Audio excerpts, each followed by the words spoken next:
Sam Partland here, and in this video I'm going to be running you through what has to be the largest time saver in Excel I have found to date, and that is my keyword categorization setup.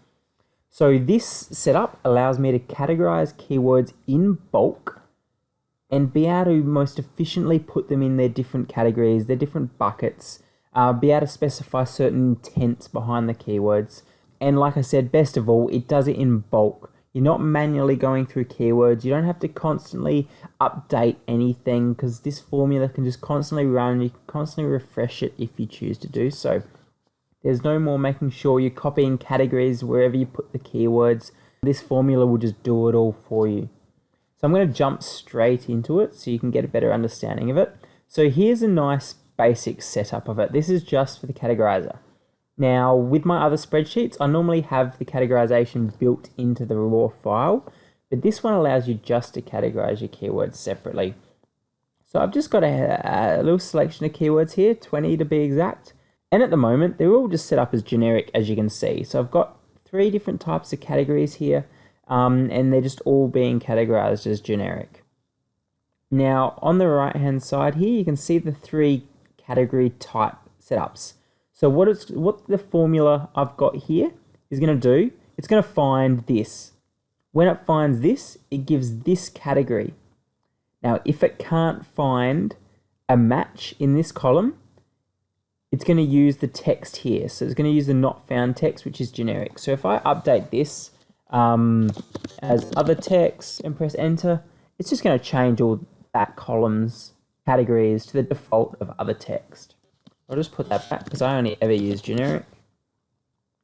And you can see the same with category 2, category 3. So what I'm going to do is this first category, I'm going to say is, let's say the vehicle type. So based on the vehicle types there's a couple there, but let's go car. When it finds car, it's going to give the category car. When it finds truck, it's going to give the category truck. And then we've also got ute and give the category ute. So I've instantly categorized those 20 keywords into the primary vehicle type. Car, car, car, car, truck, car, car, car, car, car, truck, car, car, car, car, car, ute. Done it then and there. Before you would have had to have manually done it or done some other stuff. But then you can do the category 2 here. So what I might do is hire and rental.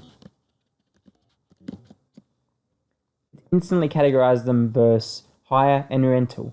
Now there is one here, rent a car, so I'm also going to have to chuck in rent because it's only looking for rental. It's not looking for similarities there. It's just looking for rental. So here's rent, and I'll also put that in the rental category. And then in this last one, I'm going to look at locations. So let's go Melbourne, Perth, Sydney, and Brisbane, Gold Coast. And there you have it. I've just categorized them by 3 different categories: vehicle type, a hire versus rental type, and then a location. So you can see here that car hire, car rental, they've both been hit car, they've hit hire, or they've hit rental, and then they've been given the location as generic. Whereas car rental Melbourne's been given car, it's been given rental, it's been given Melbourne.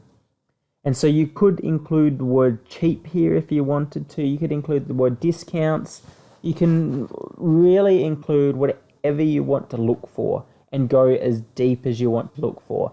So you could just go through a massive set of keywords. You could be doing buying keywords, informational based keywords, navigational keywords based on the intent. You can do so much with it, and this setup allows you to do it almost instantly.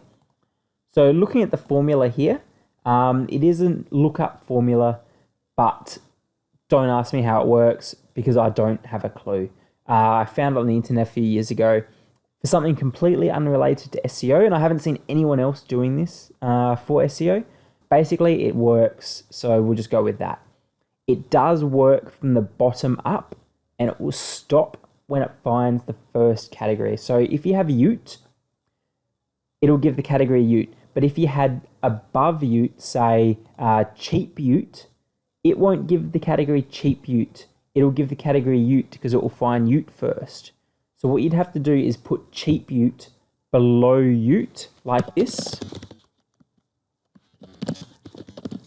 And then that way the formula is going to run bottom up. It's going to find cheap ute before it finds ute and thus give the category of cheap utes. So you just have to be mindful of that when listing out your categories.